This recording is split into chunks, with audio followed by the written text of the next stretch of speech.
Catherine Bernardo napalukso dahil nga sa tunay na pag-ibig ni Alden Richards. Ay, dito nga.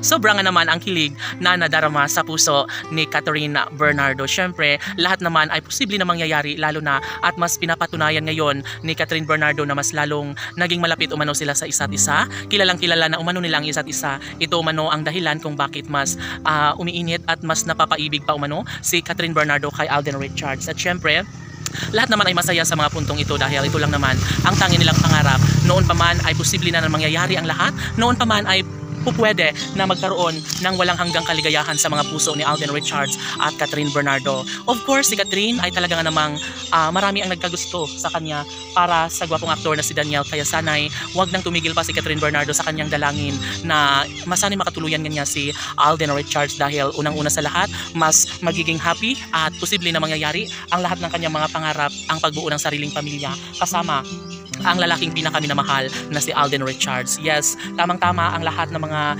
sinasabi ng mga netizens na sa panahon ngayon ay posible nga na maisakatuparan ang lahat ng mga pangarap ni Alden at Catherine sa isa't isa, hindi lamang sa pag-boom ng kanilang career, pati na rin sa kanilang tunay na buhay at relasyon. No? Sabi nga ng netizens na nariyan umano sila para ipagpatuloy ang pagsuporta at pangarap nila na sana'y hindi lamang sa panlabas o isang pelikula o isang telenovela lamang umano sila mas nagiging malapit, sana nga sa totoong buhay ay tunay nga sila na nga ay nagmamahalan.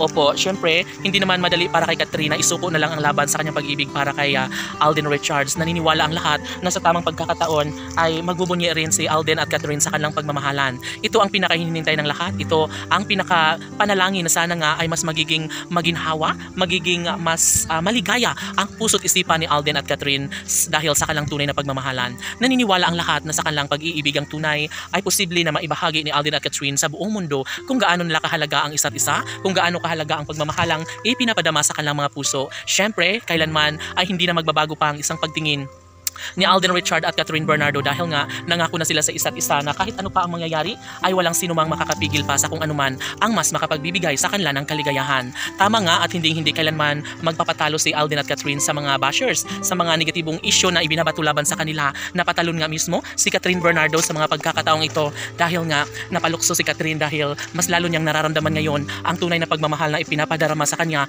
ni Alden Richards. Kaya sino ba naman ang magsasabi na wala nang pag-asa pa na mangyayari ang pinapangarap ng lahat na kanilang pagkakatuluyan. Syempre, isa sa pinaka-the best na pangyayari kung talaga ngamang nakatadhana na si Alden kay Catherine at sana nga ay ipaubayad lang sa panahon na sila na nga ni Alden at Catherine ang magkakatuluyan para tuluyan na umano silang lumigaya sa habang buhay. Laban!